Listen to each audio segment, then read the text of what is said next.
Bonjour à tous, soyez les bienvenus pour cette séance de formation consacrée au rôle et au fonctionnement de la bourse en France.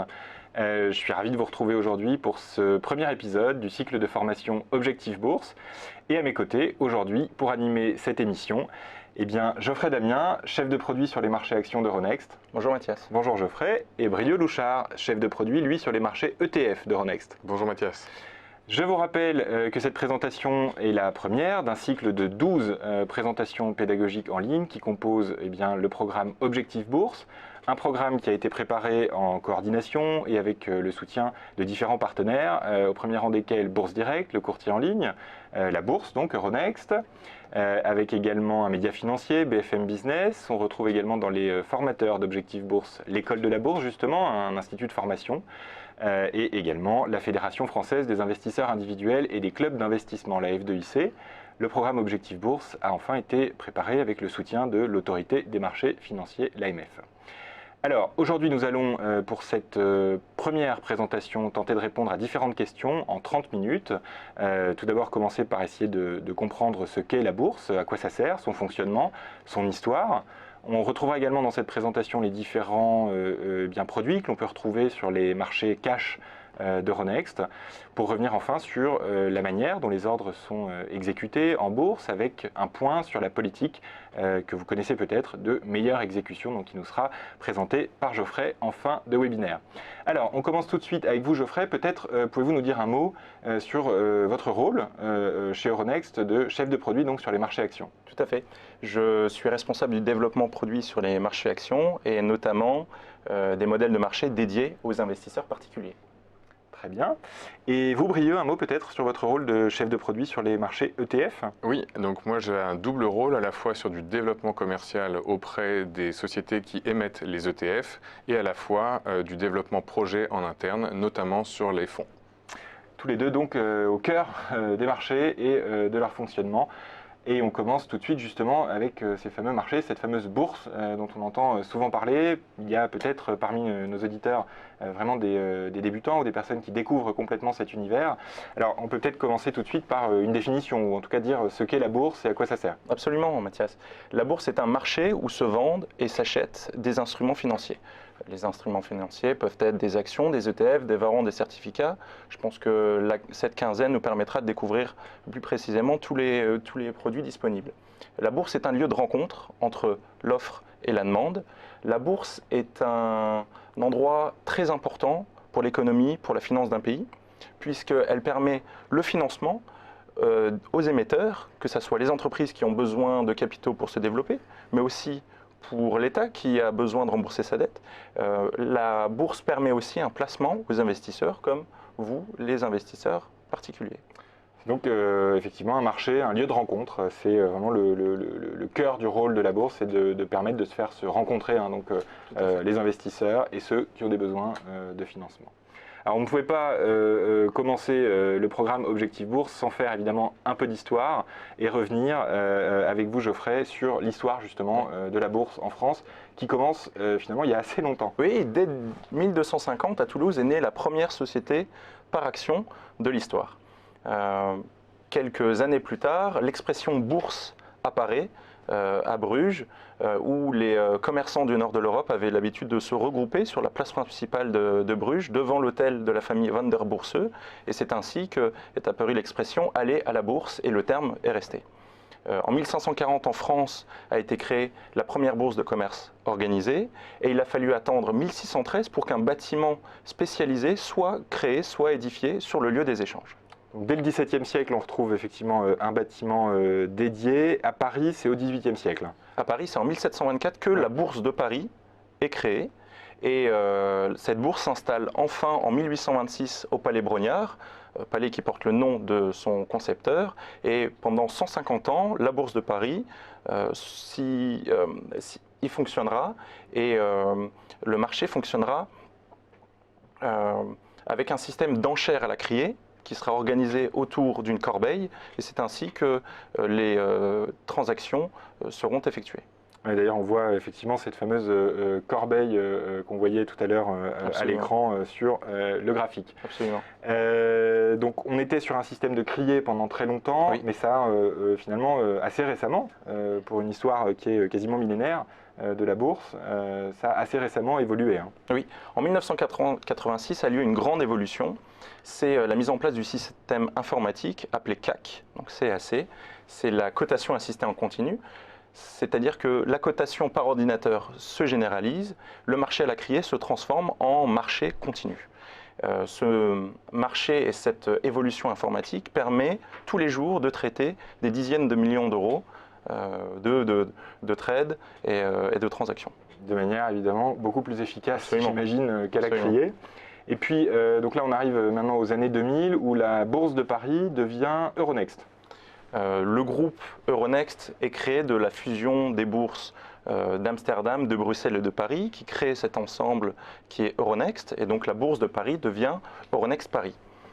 Au gré des fusions, des acquisitions, ce groupe Euronext grandit jusqu'à fusionner avec le New York Stock Exchange, qui est la bourse américaine, Wall Street, pour créer la plus grande place financière mondiale.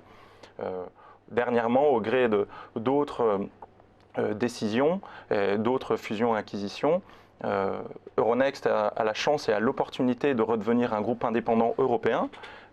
Et c'est tout à fait intéressant pour la France puisque l'un des centres décisionnels d'Euronext se trouve à Paris.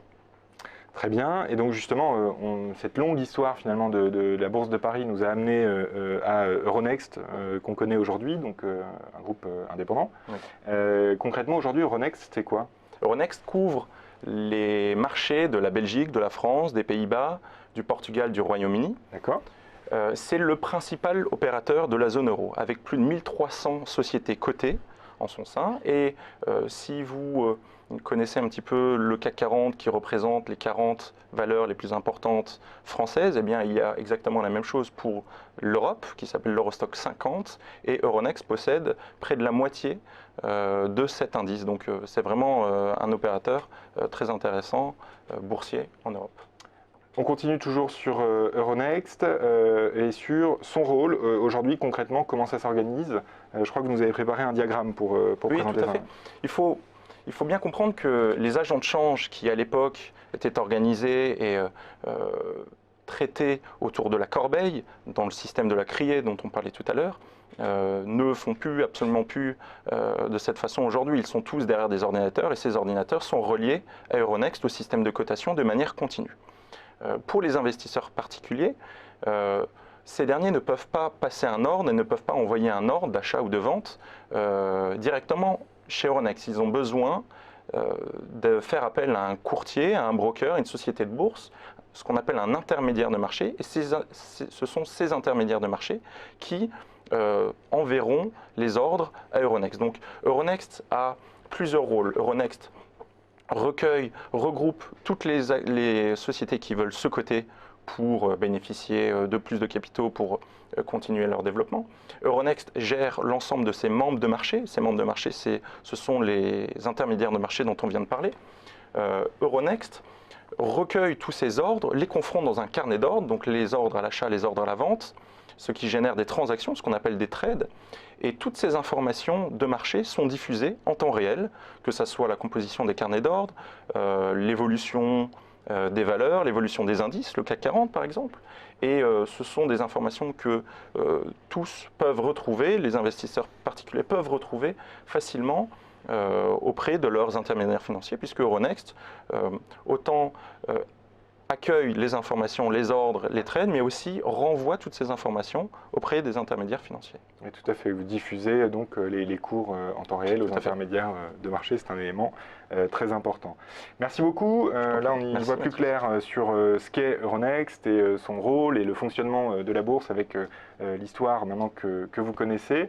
On va se pencher maintenant avec vous, Brieux, sur la question des produits ou des véhicules d'investissement ou des supports qu'on peut trouver effectivement sur les marchés cash d'Euronext, et on commence donc avec les actions. Tout à fait. Alors les actions, déjà je dirais en préambule, il faut savoir que ce sont les produits financiers les plus négociés par les investisseurs particuliers.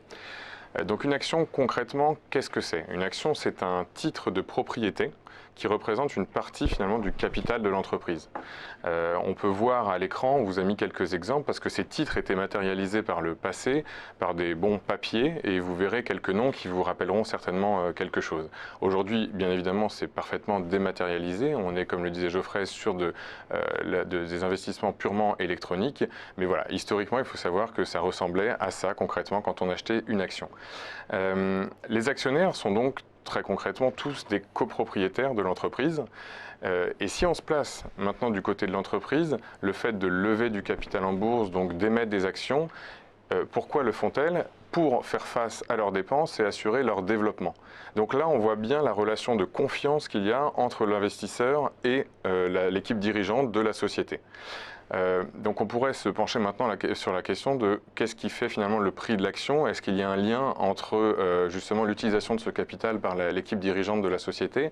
Alors oui, indirectement, puisque l'utilisation de ce capital va donner lieu a priori à de la croissance et du coup cette croissance va attirer d'autres investisseurs qui vont vouloir eux-mêmes donc être investis sur les actions de cette société, ce qui va faire mécaniquement monter le cours de l'action. Il faut savoir également qu'il y a la notion de matérialiser à un moment sa plus-value, oui, ou malheureusement sa moins-value, oui, si l'investissement n'a pas été très fructueux, et ça va être donc tout simplement au moment où on va vendre les actions. Très bien. J'imagine, au-delà de la participation au développement de l'entreprise que donne effectivement une action, le fait de détenir une action, ça donne aussi des droits. J'imagine, le fait de détenir une action, ça donne des droits aux actionnaires oui, individuels, même particuliers. Exactement, ça donne des droits qui sont très importants. Donc, les principaux, on va avoir le droit pécunier qui est le droit aux dividendes. On va avoir également le droit de vote lors des assemblées générales et de manière plus générale, le droit à l'information. Donc sur le droit aux dividendes, c'est un droit qui est très important puisque avec, je vous le disais juste avant, la matérialisation de la plus-value, ça va être la deuxième source de revenus potentiels de l'actionnaire, qu'il soit particulier ou institutionnel. À savoir que qu'est-ce que le dividende très concrètement? C'est une part du bénéfice de l'entreprise qui va être reversée aux actionnaires et ça va être donc un choix vraiment stratégique de la société de reverser cette part du bénéfice. En général, ça a lieu une fois par an, j'imagine. Oui, tout à fait. Le voilà. versement d'un dividende. Exactement, exactement. Et ce versement du dividende, finalement, c'est pour remercier les actionnaires d'avoir pris ce risque d'investir dans la société et quelque part peut-être aussi les fidéliser. Donc ça, c'est pour le droit aux dividendes. Après, on a donc le droit, je vous mentionnais, le droit de vote aux assemblées générales. Oui, pour participer aux décisions, j'imagine, qui sont prises dans la gouvernance de l'entreprise. Exactement, c'est bien ce que j'allais dire, c'est que ça va matérialiser réellement cette relation où l'investisseur, l'actionnaire, va venir participer à la vie de l'entreprise très concrètement, puisque au cours des assemblées générales, comme vous le disiez, des décisions stratégiques pour l'avenir de l'entreprise vont être évoquées, vont être proposées au vote aux actionnaires, et l'actionnaire aura donc son droit de vote, pourra s'exprimer et donc participer activement à la vie de l'entreprise. Et enfin, je le disais, le droit à l'information, puisque l'information est clé lorsque l'on est investisseur, quand on décide d'acheter une action par rapport à une autre. Donc cette information, elle va se matérialiser au travers typiquement des rapports annuels dans lesquels on va retrouver tous les comptes et toutes les perspectives de l'entreprise, ce qui s'est passé sur l'année. Et donc cette information est très importante pour l'actionnaire afin de faire les meilleurs choix. On reviendra d'ailleurs dans le programme Objectif Bourse sur les bonnes méthodes ou les bonnes pratiques à avoir pour bien s'informer avant d'investir. C'est vrai que le monde de l'investissement de manière générale repose, et encore plus que jamais aujourd'hui, sur l'information et la bonne information. Les sources d'information se sont multipliées de manière exponentielle avec l'arrivée d'Internet et le temps réel finalement qui est présent aujourd'hui dans le monde de l'investissement. Et effectivement, savoir bien faire le choix est un élément déterminant. Mais aussi, parfois, on peut avoir finalement beaucoup d'informations pour investir. J'imagine que là, on parle d'acheter une action, mais finalement, un investisseur actif, il y en a peut-être parmi nos auditeurs, va être concentré sur plusieurs actions en même temps. J'imagine que c'est assez rare, finalement, les personnes qui achètent juste une action. Oui, tout à fait. D'ailleurs, on donne très souvent le conseil de diversifier son risque et d'acheter plusieurs actions. Et donc, cette contrainte qui est vraiment une contrainte de temps, eh bien, elle peut être en partie répondue au travers d'un autre produit qu'on a coutume de rapprocher des actions, qui est l'ETF. Alors pourquoi on a coutume de le rapprocher des marchés actions? Tout simplement parce que sa manière de fonctionner en bourse, c'est-à-dire qu'on peut l'acheter et le vendre tout au long de la séance de bourse, comme finalement une action. Donc l'ETF, je vais faire un tout petit peu d'anglais, Exchange Traded Fund. Donc en français, un fonds d'investissement qui est échangeable, donc on peut acheter ou vendre en bourse tout au long de la séance, encore une fois. Donc l'ETF, qui est un fonds, va émettre non pas des actions, mais des parts. Et donc ce seront ces parts qui, tout comme une action, vont être achetées et vendues tout au long de la journée.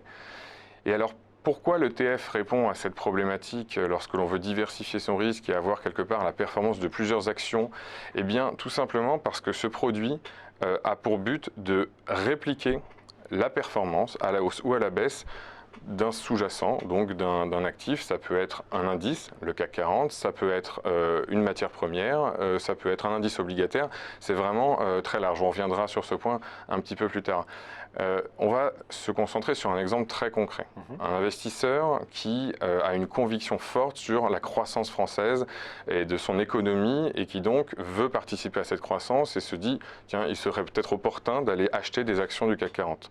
On en revient à notre question de combien de temps j'ai à consacrer à faire cette analyse qui peut parfois demander donc du temps. Quelles actions exactement, choisir, ou voire pourquoi pas acheter les 40 actions. Sauf que très concrètement, un investisseur particulier qui voudrait acheter les 40 actions du CAC 40 et avoir le même poids que l'indice propose, ça peut s'avérer très fastidieux si ce n'est pas impossible et puis même très coûteux en termes de coût de transaction.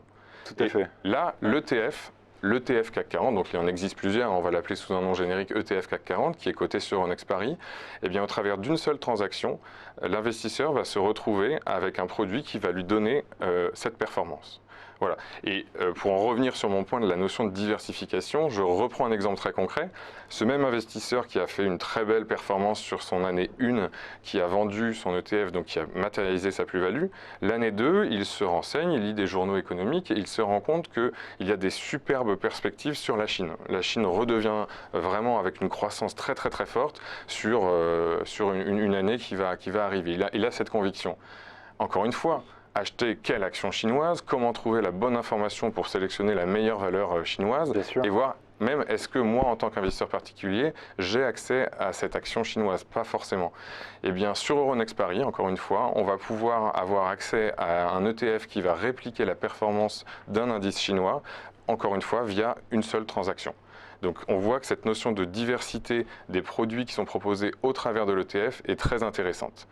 Et j'ai un autre avantage en tête qui me paraît être assez important à citer, qui est la notion de prix, puisque certes on a le prix qui est affiché en bourse comme sur une action, mais étant donné, comme je vous le disais en introduction, que ce sont des fonds, il faut savoir qu'il y a des frais de gestion, comme pour tous les fonds, et ces frais sont connus pour être très très peu élevés dans le monde des ETF, puisqu'on parle de gestion passive, et par rapport aux fonds de gestion active, en effet, on a une différence de frais qui est assez conséquente, donc qui permet à l'investisseur, tout au long de la détention de son produit, de ne pas avoir des frais à supporter trop élevés. Alors, je vous disais tout à l'heure que l'information et la manière de s'informer étaient au cœur du programme Objectif Bourse avec des conférences dédiées. Il y aura également, pour ceux qui sont intéressés effectivement par ce sujet des ETF, mais plus largement de la diversification, nous aurons également une séance de formation consacrée justement aux stratégies de diversification. Ça vous permettra d'y voir plus clair sur ce sujet. Merci beaucoup. On comprend bien maintenant ce qu'est une action et également un ETF, donc les deux produits principaux disponibles sur les marchés cash donc, de Euronext, la Bourse de Paris. On va se pencher maintenant sur la manière dont vos ordres, à vous, en tant qu'investisseurs particuliers, sont exécutés, sont réalisés, puisqu'on voit maintenant comment fonctionne la bourse et les différents produits disponibles. Eh bien, on va se pencher sur la manière, avec vous, de fonctionnement finalement de ces ordres, concrètement comment ça marche, et c'est régi par un élément devenu clé, vous en avez peut-être entendu parler si vous avez déjà un compte titre, c'est ce qu'on appelle la politique de meilleure exécution. Absolument. Les investisseurs particuliers pensent peut-être que tous les ordres de bourse sont envoyés et exécutés sur la Bourse de Paris, Euronext Paris, comme on l'a vu. Mais le business des bourses a été révolutionné en 2007 par une directive européenne. De la même façon que le marché de l'électricité a connu un phénomène de libéralisation, c'est exactement ce qui s'est passé sur le marché des bourses. MIFID, comme on l'appelle, qui est cette directive européenne, avait pour ambition de faire avancer l'innovation, avait pour ambition d'améliorer la qualité de service, de faire baisser les coûts, mais aussi de protéger l'investisseur particulier en contrôlant un peu plus le métier d'intermédiaire financier. 8 ans plus tard, le paysage a fondamentalement changé. On retrouve des bourses traditionnelles, ce qu'on appelle les marchés réglementés, comme le sont en France Euronext, Euronext Paris, la bourse de Londres, la bourse de Francfort. Voilà, ce sont les marchés réglementés, ce sont les anciennes bourses traditionnelles qui existent, qui existent pour chez nous depuis le XVIIe siècle. D'autres catégories sont apparues avec une réglementation beaucoup plus large, permise par cette directive européenne, pour faciliter les nouveaux entrants. Et on aura l'occasion de le voir, ils ont des noms un petit peu barbares, qui s'appellent les systèmes multilatéraux de négociation ou des internalisateurs systématiques. Donc concrètement aujourd'hui, c'est une centaine de plateformes qui existent. On peut voir qu'on est parti d'une situation avant 2007 où chaque pays avait sa propre bourse, qui avait son propre monopole, qui était possédé par les États ou les banques nationales. Ouais. Aujourd'hui, on arrive pour exécuter des ordres en bourse. L'investisseur particulier en Europe peut en effet voir son ordre être envoyé sur plus d'une centaine de plateformes disponibles. Alors après, j'imagine que les intermédiaires financiers dont on parlait tout à l'heure, ce qu'on appelle les courtiers en ligne ou les banques, de manière générale, qui exécutent les ordres, donc sur Euronext ou ailleurs, pour le compte des clients, ils ne font pas les choses comme ça leur chante. Enfin, j'imagine qu'il y a des règles justement qui régissent la manière dont les ordres sont attribués. Il y a des règles, tout à fait. Pour l'instant, les marchés réglementés gardent 2/3 de parts de marché et de liquidité. Sur les systèmes multilatéraux de négociation, qui sont, comme on l'a dit, des plateformes qui ont été créées grâce aux largesses de la réglementation, qui sont souvent construits sur des modèles bon marché, qui sont délocalisés à Londres, qui appartiennent à des banques ou à des systèmes de trading très perfectionnés qu'on appelle le trading haute fréquence. C'est un type en effet nouveau où votre broker, votre intermédiaire de marché peut envoyer votre ordre. Et tout ça est organisé par la politique de meilleure exécution dont on va parler maintenant. Absolument, absolument. C'est quand même très important puisque, on l'a vu, il y a différents types de marchés qui peuvent accueillir vos ordres, ce qui veut dire qu'il y a différents types de prix qui sont disponibles au même moment pour une même action. Et c'est ce qu'on peut voir sur le slide que nous avons préparé ensemble. Que ça soit sur les marchés réglementés ou sur les autres environnements où pourrait être exécuté votre ordre, il y a des prix à l'achat et à la vente qui sont différents. Alors dans cet exemple, pour une même action au même moment, si votre courtier envoie votre ordre de bourse ailleurs que chez Euronext, sur cet exemple, qui possède le meilleur prix disponible à l'achat et à la vente, et qui a une différence la plus resserrée, c'est ce qu'on appelle le spread. Donc c'est cette différence entre le prix d'achat et le prix de vente, effectivement, qui existe finalement sur tous les actifs qu'on peut échanger en bourse. Absolument. Eh bien, vous ne profiteriez pas du meilleur prix disponible à ce moment-là. Et c'est en cela que le métier d'intermédiaire de marché a complètement changé depuis 2007, puisqu'il faut faire très attention à la politique sur laquelle elle agit. D'accord. Chacun est malgré tout libre, les investisseurs individuels qui nous écoutent ici, de construire quelque part leur politique de meilleure exécution, c'est-à-dire de demander à leur intermédiaire financier d'être exécuté de telle ou telle manière. Absolument. Oui et non, pour vous dire la vérité. C'est-à-dire que certains investisseurs particuliers vont envoyer leurs ordres, le courtier va décider de l'envoyer dans tel ou tel endroit. Le problème, c'est qu'aujourd'hui, il y a différents types d'acteurs sur les marchés. Il y a nous, ici, les investisseurs particuliers, qui sont humains, qui prennent des décisions de manière humaine.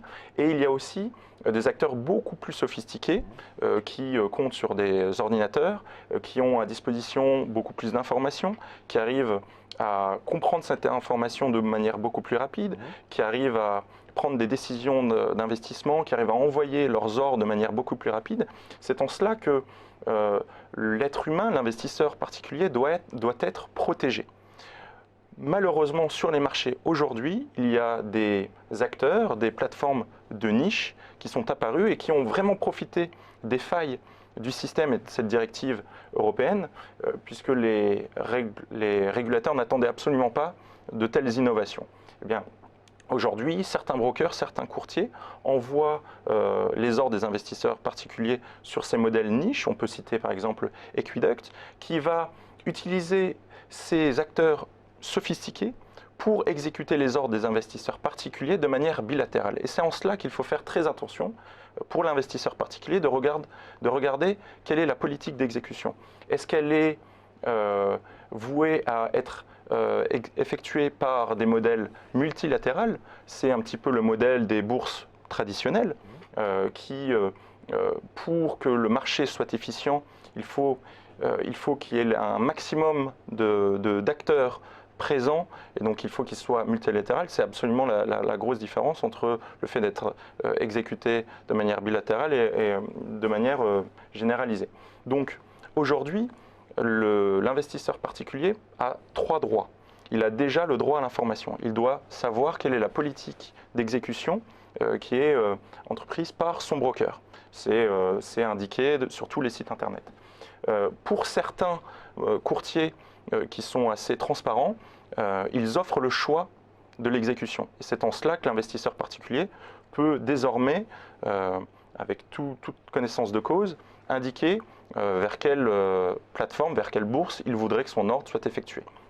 Mais aussi, et de manière encore plus importante, il y a une possibilité pour l'investisseur particulier de savoir exactement le prix auquel il a été exécuté. C'est ce qu'on appelle les rapports de best exécution, les rapports de meilleure exécution.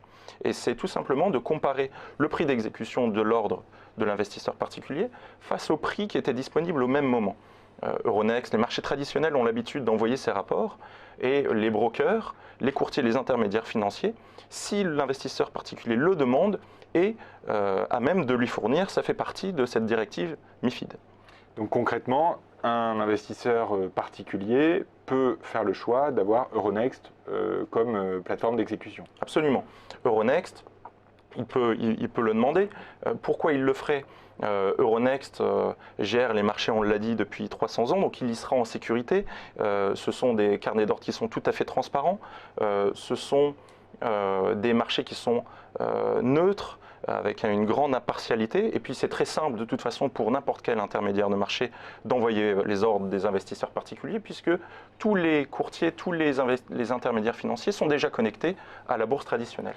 Alors, le carnet d'ordre, justement, vous en parliez, c'est ce qu'on voit là, ce qu'on voyait à l'instant à l'écran. Là, il y avait un exemple effectivement de carnet d'ordre. Donc on voit les différents ordres à l'achat ou à la vente. Oui, oui. Et chez Euronext, on se bat tous les jours pour que l'investisseur particulier trouve le service qui lui convienne. C'est en cela qu'on a des offres qui sont dédiées à l'investisseur particulier pour qu'il soit exécuté tout en haut du carnet d'ordre. Tout en haut du carnet d'ordre, pourquoi? Puisque c'est là où les prix sont les plus intéressants. Les prix à l'achat, les prix à la vente. Nous avons notamment des services qui s'appellent Best of Book, le meilleur du carnet, où l'investisseur particulier sera exécuté avec le meilleur prix, dans une totale transparente, impartialité, puisqu'il recevra in fine un rapport de meilleure exécution où il verra de manière très, très transparente s'il a été exécuté ou pas au meilleur prix. Merci beaucoup Geoffrey pour ces précisions sur la politique de meilleure exécution qui est devenue effectivement un élément très important pour les marchés financiers et en particulier pour les investisseurs particuliers ces dernières années. Avec cette première leçon d'Objectif Bourse, ce premier module de formation, on y voit plus clair sur les bases, ce qu'on pourrait appeler les fondamentaux, donc sur le rôle et le fonctionnement de la bourse, les types de supports disponibles et également la politique donc, de meilleure exécution, cet élément qui nous a été présenté par Geoffrey. Je vous rappelle donc que cette séance de formation fait partie d'un module de 12 webinaires, de 12 conférences en ligne qui sont disponibles sur le site objectifbourse.fr et qui seront diffusées au fur et à mesure des jours qui passent, donc dans les 2 semaines qui viennent. Merci beaucoup à tous de nous avoir suivis. Si vous avez des questions, vous pouvez évidemment le faire et nous les poser et nous faire part de vos remarques sur le site que je mentionnais, donc objectifbourse.fr. Merci beaucoup, Geoffrey, d'avoir participé à cette conférence. Avec plaisir. Merci beaucoup, Brieux, également, de nous avoir apporté votre expertise sur les actions et les ETF. Et à très bientôt pour une nouvelle séance de formation du programme Objectif Bourse. Merci beaucoup, au revoir. À bientôt.